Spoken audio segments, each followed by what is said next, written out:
Salut tout le monde, bienvenue à ce quatrième vidéo du jeu PAX Renaissance deuxième édition, publié par Ion Game Design et Sierra Madre Games en 2021. Dans cette vidéo, on va terminer les actions qui sont possibles aux joueurs. Fait que si on check notre player board, nous avons fait dans la vidéo précédente les actions de gauche, acheter une carte, jouer une carte, puis vendre une carte. Là, on va voir les actions de droite, puis ça va compléter ce que vous pouvez faire avec vos deux maigres actions que vous avez dans votre tour. Fait que je commence par la première en haut, ce qui appelle les tableaux Ops, East ou West. C'est vraiment là, que le jeu prend son envol là, à date dans ce qu'on a vu. Là, c'est peut-être un peu mince, diront certains. Mais là où les possibilités là, commencent à se décupler, là, c'est que dans votre tour, vous pouvez faire maximum une fois par tour ce qu'on appelle vos East Ops et maximum une fois par tour vos West Ops. Alors évidemment, c'est une action chaque. Fait que là, vous pourriez acheter une carte, faire vos East Ups, vendre une carte, faire vos West Ups. Donc tout ça, là, c'est des combinaisons de deux actions qu'on peut faire. Puis après ça, c'est au tour de l'autre personne, là. Fait que si vous faites vos East Ups et vos West Ups, vous faites rien d'autre. Vous achetez pas de carte, vous jouez pas de carte, vous vendez pas de carte. C'est tout ce que vous faites. Ça va arriver, là, et je vous dirais, plus la game progresse, plus c'est commun pour les joueurs de faire ça parce que plus notre tableau devient imposant, puis plus notre tableau devient intéressant. Fait que quand on fait nos hops, on va faire, dans le fond, pour chaque carte, supposons que le joueur jaune décide de faire ses East Hops, là, pour chacune de ces cartes de l'Est, il va faire une de ce qu'on appelle des hops qui est sur la carte, là. Alors, les hops, dans le cas de cette carte-là, là, c'est Behead et Siege. Donc, c'est des espèces de d'ovales qui sont là, dans le vis-à-vis la banner de la carte, là. Ce que vous avez en dessous, là, c'est du flavor, là, Suleiman le Magnifique, là, puis la citadelle du Caire, là. Mais vous allez voir là, que là, ces hops-là là, sur les cartes là, se répètent, là. Il y en a peut-être 8 ou 10 uniques en tout, là. On va toutes les couvrir dans des vidéos qui s'en viennent, là. Mais pour l'instant, je veux que vous reteniez que quand on fait ces hops, on choisit une hop par carte. On les fait pas toutes. Fait que si avec Bay l'Herbie of Egypt, je peux pas faire un Behead et un Siege. Je vais devoir choisir à chaque fois que je décide de faire mes hops là, avec cette carte-là.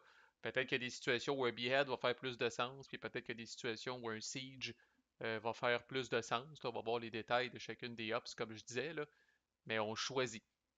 Fait que, on utilise un hop par carte et on fait ça dans l'ordre qu'on veut.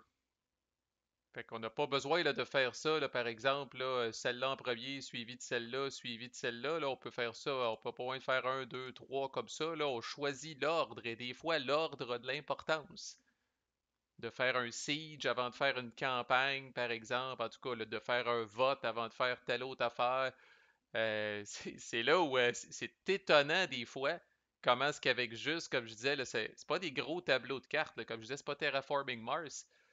Vous allez peut-être avoir en moyenne 4-5 cartes là, de chaque barre, là. C'est étonnant comment longtemps qu'on peut agoniser. Euh, bon, premièrement, ces 4-5 cartes-là ont peut-être deux hops chacune. Fait que là, si j'utilise le siege de celle-là avec le campaign de elle, puis le vote de celle-là, non, t'as peu. Le behead de celle-là avec l'inquisiteur de celle-là, tu sais, c'est là que les possibilités, bit de rien, là, ça augmente, là, puis tu sais, avec les win conditions qui sont en jeu, ce que les autres joueurs peuvent faire, où sont vos concessions, où sont les tokens réprimés, ouf, en tout cas, là, c'est c'est ça que je disais, ça a l'air hyper simple et quétaine comme jeu, là, mais on va voir la profondeur à mesure qu'on avance, là. Mais pour l'instant, retenez que maximum une fois par tour, vous pouvez faire. Fait que vous pouvez pas, avec vos deux actions, faire deux fois vos East Ups. Fait que le East Ups, l'action de faire les East Ups, c'est maximum une fois par tour. Et l'action de faire les West Ups, c'est maximum une fois par tour. Vous pouvez faire Est et Ouest, aucun problème avec ça. Une fois chaque, c'est votre tour vient d'y passer. Mais vous ne pouvez pas faire là, plus qu'une fois par tour là, les hops du même côté de votre player board, là. Maximum une hop par carte dans l'ordre que vous voulez. À noter que même si par exemple là, je fais le campaign, vous aurez remarqué que toutes les kings, ce sont des barbares et des belliqueux encore à cette époque-là, là. Les kings, ont seulement là, une icône de campaign. OK? Dans les Ops, vous ignorez là, les icônes de prestige. On l'a vu un petit peu dans les win conditions, mais c'est quelque chose de passif. Là. C'est quelque chose, vous avez ça dans votre tableau. Ça peut vous aider pour une win condition, mais ce n'est pas une op, là, un icône de prestige. Là. Fait que la seule op qui est disponible là, pour les empires quand ils sont du côté du roi, c'est campaign. Par contre, là, dès que vous flippez du côté République, là, souvent, là, ça va varier d'une carte à l'autre, là, mais là, le commerce arrive, les votes, des choses comme celle-là, là, il y a un petit peu plus de variété du côté des Républiques. Mon point ici est que si vous utilisez la campagne pour notre ami Sullivan, là, c'est très rare, ça arrive, là, on va comprendre pourquoi plus tard. Là. Je veux dire, c'est pas rare qu'on fait de la campagne avec les Ottomans, là, mais je veux dire, c'est rare que le scénario que je m'apprête à parler arrive. Là. Mais si vous utilisez l'ob de campagne sur la carte de Sullivan, et que plus tard, pendant que vous êtes en train de faire vos hops, vous réussissez à flipper les Ottomans du côté de la République, vous ne pouvez pas faire dans ce cas-là le hop de commerce. OK, c'est un hop par carte physique. Alors même si les cartes d'Empire sont recto-verso, là, si vous avez déjà utilisé de hop sur le recto, vous ne pouvez pas dans la même action là, utiliser une autre hop sur le verso de la carte. C'est maximum une hop par carte physique. Ce qui est plus courant, par exemple, qui va arriver, c'est que supposons que notre ami Soliman fait une campagne, puis ça, on va voir, là, mais ça revient prendre possession, par exemple, des Papal States, et les Papal States deviennent un vassal de Soliman, et bien cette carte-là, maintenant, physique des Papal States, qui vient de s'ajouter dans le East tableau du joueur jaune, cette carte-là, ces hops pourraient être utilisés. OK? Parce que ça, c'est une nouvelle carte qui vient d'apparaître pendant que le jaune était en train de faire ses hops. Fait que ça, c'est clean. Par exemple, là, via une manœuvre quelconque, là, le Papal States lui-même pourrait faire une campagne of his own contre un de ses voisins. Fait que voilà, c'est ça, là, inquiétez-vous pas, là, il y a beaucoup, mais là, au moins, vous savez, là, les fameuses icônes sur les cartes, là, puis là, c'est là la richesse, entre guillemets, quand on magasine. Là. C'est là que quand on magasine une carte, puis qu'on dit ah, laquelle que je m'achète, on peut checker les icônes de prestige pour nous aider, c'est win condition, mais surtout en début de game, on va essayer d'aller chercher des cartes avec des hops intéressantes. Avec du choix aussi, c'est sûr qu'une carte avec deux, trois hops va vous donner plus de choix qu'une carte avec un seul hop. Là. Puis on va voir là, ben aussi le target de ces hops-là. Là, c'est là aussi que les cartes là, qui s'appellent de West ou de East vont vous donner plus de flexibilité quand va venir le temps d'utiliser vos hops. Là. On va tout voir ça plus tard. Difficile pour moi de me contenir et de pas trop m'exciter en vous l'expliquant, mais mon but, là, c'était de vous montrer que, bon, fait qu'après ça, le jaune pourrait faire ses West Hops, même à faire maximum une hop par carte de l'Ouest dans l'ordre qu'il veut. Dernière action disponible aux joueurs pour la peine, c'est de faire ce qu'on appelle un trade fair. Un trade fair, typiquement, c'est une façon de faire de l'argent dans le jeu. Là.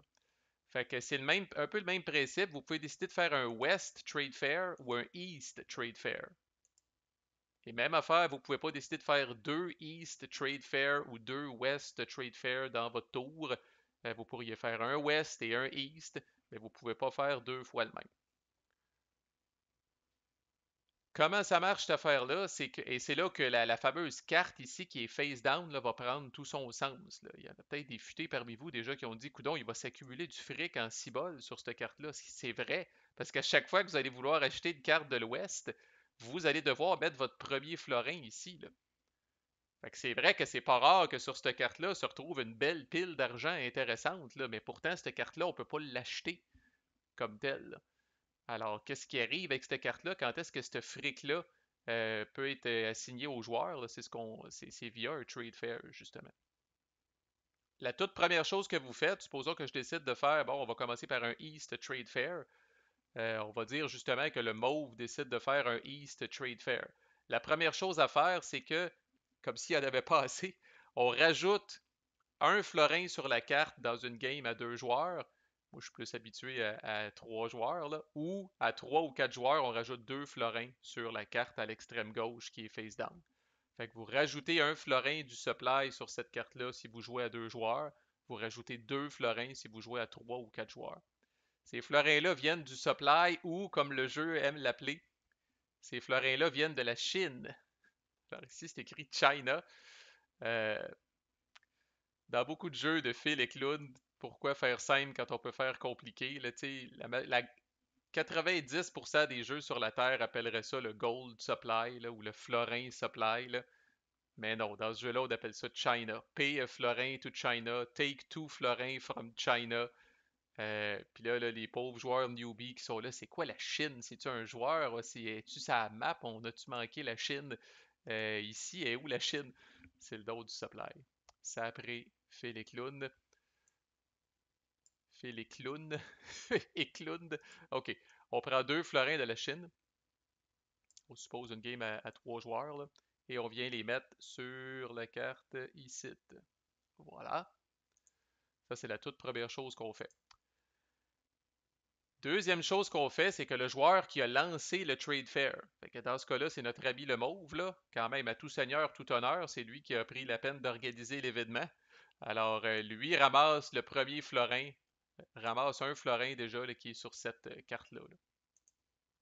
Fait que vous êtes assuré quand vous startez un trade fair, même si la carte elle-même est vide, même si elle a été là, siphonnée par les autres joueurs, là, vous êtes assuré que quand vous démarrez un trade fair, là, vous allez faire au moins un florin. Parce que vous en mettez 2 de la Chine dessus, puis vous ramassez le premier. Et là, ensuite, là, ça je trouve ça fascinant. Là. Ça, c'est vraiment hot, là, quand même, de façon que c'est fait. Là. Donc là, c'est un East Trade Fair. Le East Trade Fair peut partir de une de ces 3 places-là. Novgorod, Timbuktu ou Tana. Au début de la game, c'est toujours Tana. C'est toujours la place qui n'est pas couverte d'un disque noir. Au début de la game, c'est Tana. Alors on part de Tana et on suit la flèche noire, dans le fond, jusqu'au bout. Alors au début, le East Trade Fair est extrêmement court. C'est la plus courte trade route, je pense, qu'on peut avoir dans le jeu. Là. Elle passe vraiment juste par ici, là, ben, ça revient là, puis elle aboutit. Fait que la East Trade Route va toujours se terminer au Mamluk et le West Trade Route va toujours se terminer dans le Holy Roman Empire. Mais son endroit de départ, comme on va voir, lui peut changer en cours de game. Mais au début de la game, ça va toujours être Tana. Alors là, on part, puis on descend. Puis là, ce qui est important, c'est les fameux tokens qui vont être là aux frontières ici, là, dans les fameuses là, Sea Borders. Là. Alors, on rappelle qu'à cet endroit-là, on peut avoir 2 choses. On peut avoir des concessions des joueurs ou on peut avoir nos fameux pirates qui se gambadent dans ces Sea Borders. Là. Alors, on continue puis on descend tant qu'on ne croise pas quelque chose. Quand on croise une concession, on vient donner une pièce de plus sur la carte au joueur qui a une concession ici. Dans ce cas-là, le mauve se ramasse avec un deuxième florin de ce trade route-là. Et après ça, le trade fair comme tel se termine.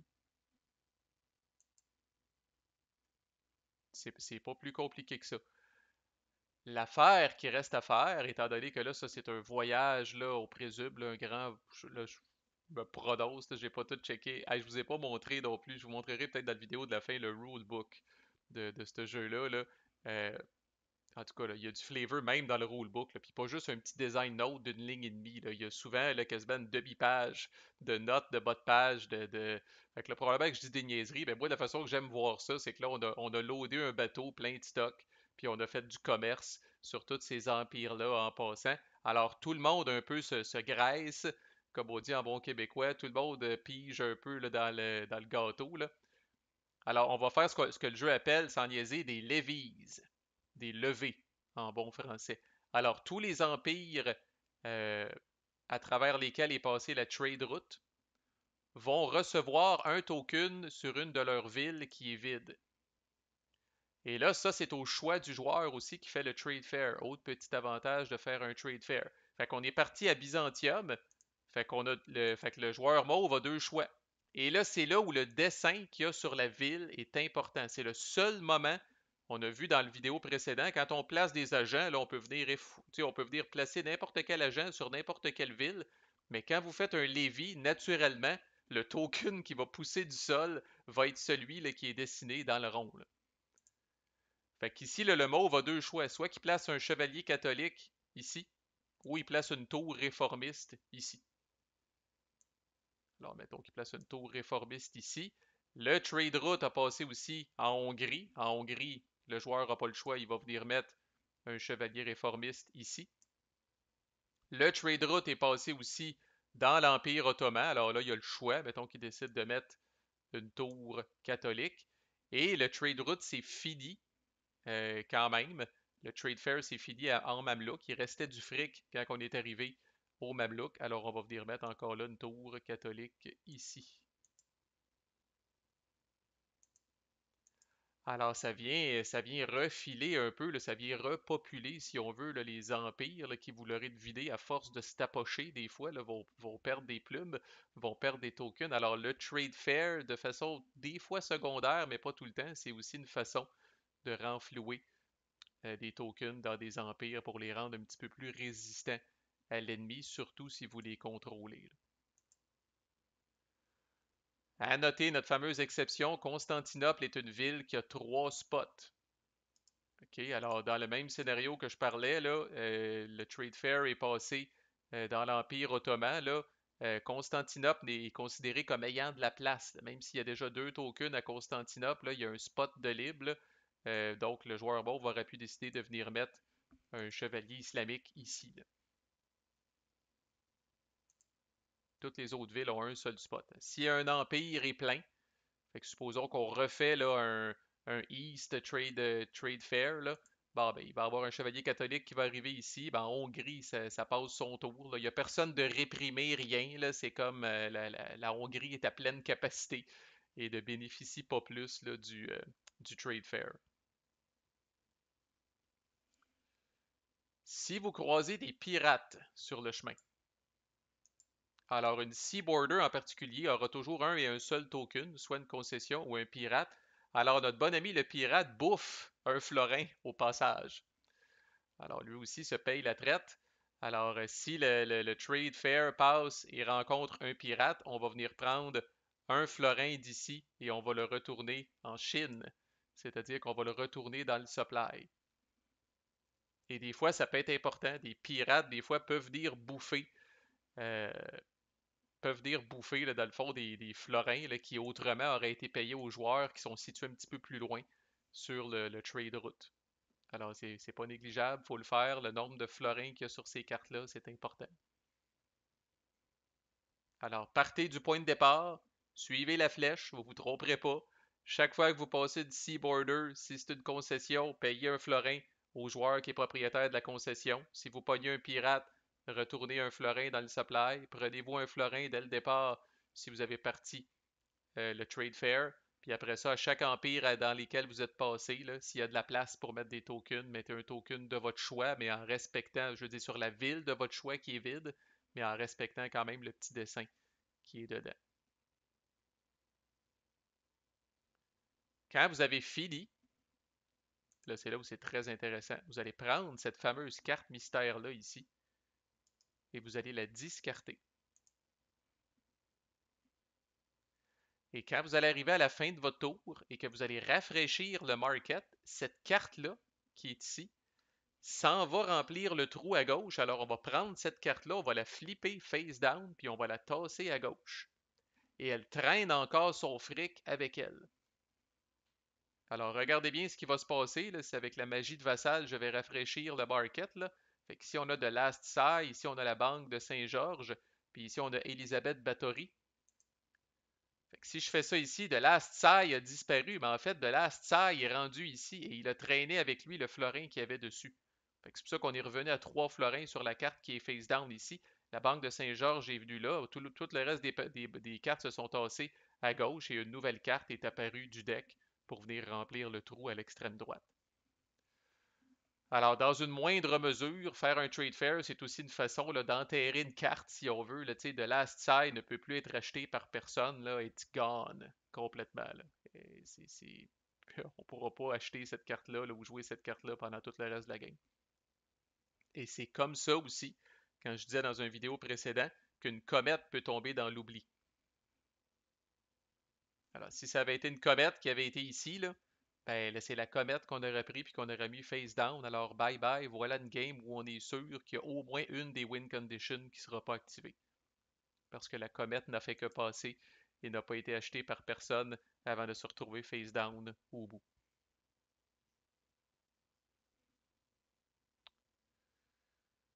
À noter, bon, ça l'arrive, là. Fait que supposons que action 1 du joueur mauve, il fait un trade fair. Donc, une fois que son trade fair est fini, il discarte cette carte-là. À noter que ça, ici, est considéré un trou. Il n'y a pas de carte ici. Alors, advenant le cas où le mauve veut s'acheter la banque, ben, mettons le Despina Katoun. Admettons que le mauve veut s'acheter Despina Katoun. Normalement, c'est une carte de l'Est. Il viendrait payer un ici, puis un là, pour après ça l'acheter. Mais là, il y a un trou ici. Alors, c'est le même principe là, que dans la vidéo qu'on a vue là, pour acheter une carte. Vu qu'il y a un trou ici, il va venir payer en haut à la place. Puis après ça, il va venir payer ici.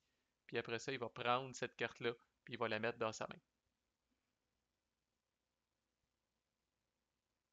Je sais pas si ça peut arriver, là, mais faut juste se rappeler, on paye jamais. C'est peut-être plus évident en physique, là, dans Vassal, c'est plus subtil. Là. Bon, on paye jamais un florin dans un trou. Là. On paye toujours un florin sur une carte.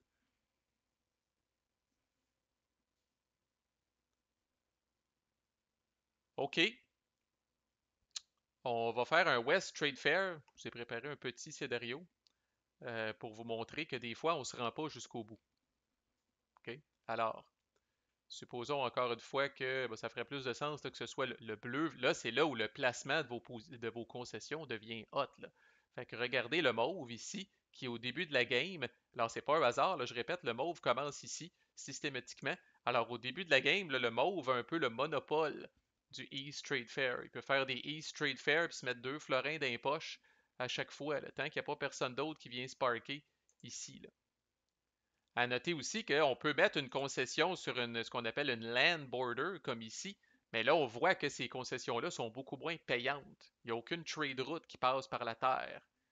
Toutes les trade routes passent par l'eau à cette époque-là. Là. Fait que, une concession ici, une concession ici, une concession ici, là, oui, c'est une concession, ça peut servir à d'autres choses, là, mais ça ne sera pas tellement payant. Là. Ok, les vraies concessions payantes sont sur l'eau. Là. La West Trade Route au début de la game, elle est incroyablement longue. Elle part de Trébizon. Et là, si on suit là, la ligne blanche, là, elle s'en va là, all the way to the Holy Roman Empire. Alors, il y a juste Mamluk à peu près qui est laissé pour compte là-dedans. Là. Elle passe vraiment, là, c'est la plus longue trade route, je pense, possible qu'on peut avoir. Là. Et encore là, tant qu'elle bouge pas de là, elle est comme ça. Fait que là, supposons, là, je suis le joueur bleu, je regarde ça, puis je me dis, bon, ben, c'est vraiment avantageux pour moi parce que, tu sais, j'ai plein de. J'ai 3 concessions sur le chemin. Il y a juste le jaune qui en a une de plus. Fait que je décide de partir, de faire un West Trade Fair. Alors, là, rappelez-vous, 2 florins de Chine qui s'en vont d'abord et avant tout sur la carte.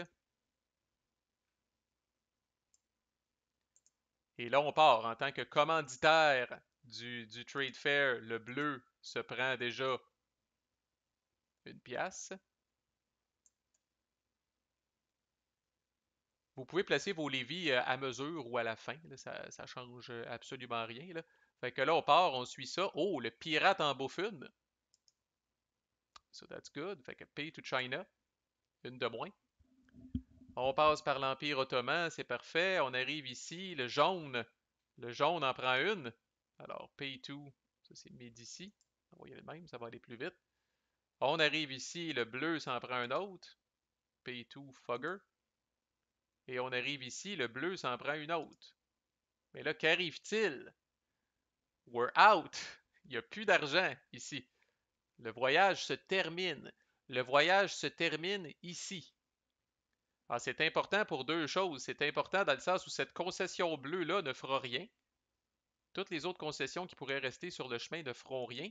Et ces empires-là n'auront pas de levée. Parce que le boat n'est pas passé par là. Le boat s'est arrêté ici. Alors, pas de richesse, pas de biscuits pour ces 3 empires-là. Ils n'auront pas de levée. Alors là, si je complète, je suis le bleu. Bon, ben, à Byzantium, j'ai pas le choix de venir mettre un chevalier catholique. J'arrive dans l'Empire ottoman, j'ai le choix. On va dire que je vais mettre une tour réformiste. J'arrive ici, c'est saturé. J'arrive ici, j'ai pas le choix, je viens mettre une tour islamique. J'arrive ici, j'ai pas le choix, je viens mettre une tour islamique. Et that's it. Mon voyage s'est terminé ici. Alors, dans le jeu physique, j'ai vu ça dans ma salle, puis je trouve tout le temps ça très cute.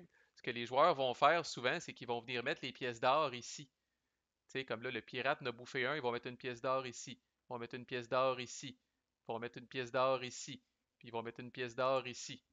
Là, quand c'est fini, là, c'est très clair après ça à qui s'en va l'argent et c'est très clair surtout où le voyage s'est terminé.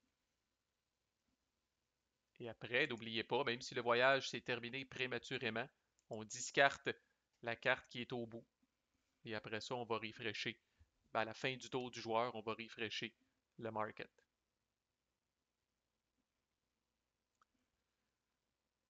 Voilà, j'ai le temps de couvrir un dernier petit point parce que c'est très thématique là.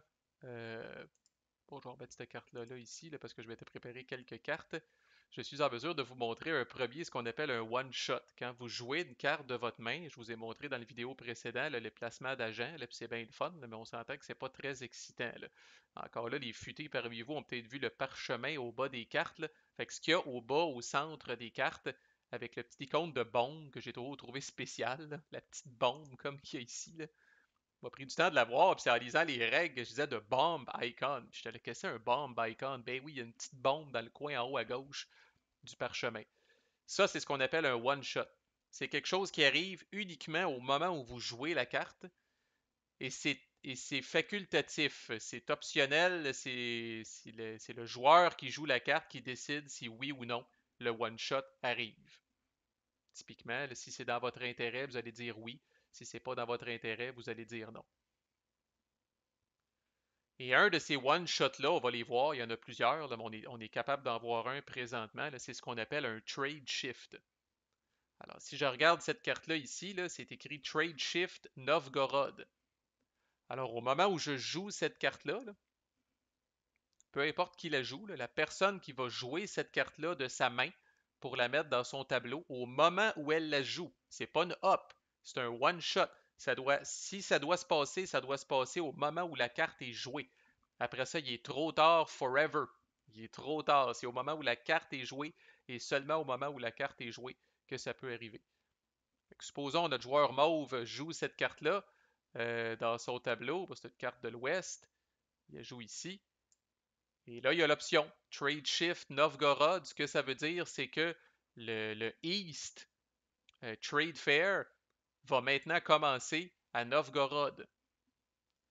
Alors, s'il décide d'aller de l'avant avec ça, il va venir prendre le disque qui couvre Novgorod, puis il va venir effoirer le pauvre chevalier islamique qui est à Tana, ici, pour bien montrer là, que ce n'est plus de Tana qu'on part maintenant, mais c'est de Novgorod. Et vous aurez deviné que ce chevalier-là, définitivement, s'en va bouder à Byzantium. OK, alors pas très content que je sais pas trop, là, qu'on ait changé là, l'adresse de départ du bateau qui part pour le East Trade Route. Alors ce chevalier-là est réprimé.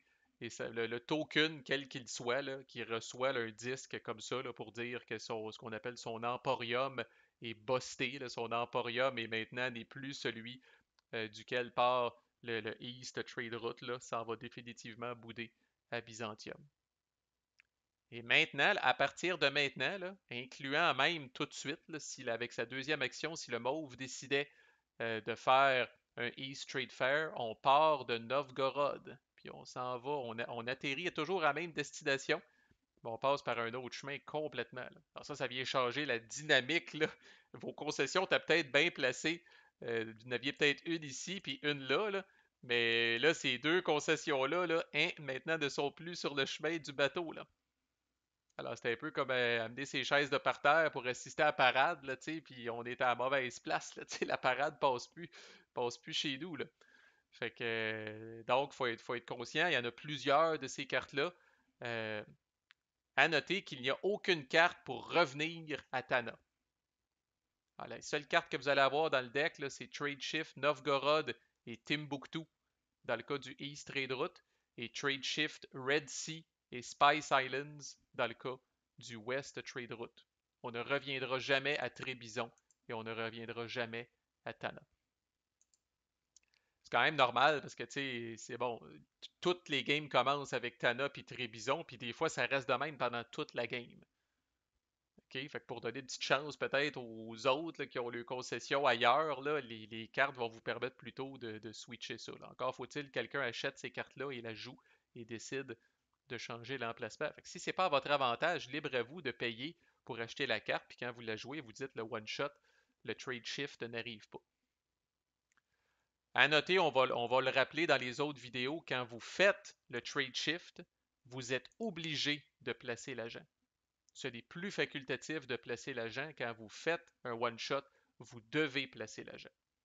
Si vous ne faites pas le one-shot, c'est facultatif de placer l'agent, mais si vous faites le one-shot, vous devez le placer.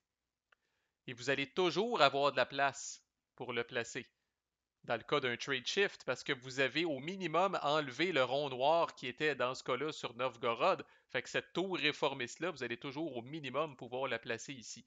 Mais comme tout bon placement d'agent, vous pouvez choisir où vous la placez. Vous pourriez même choisir de payer un florin pour envoyer la tour catholique boudée ici.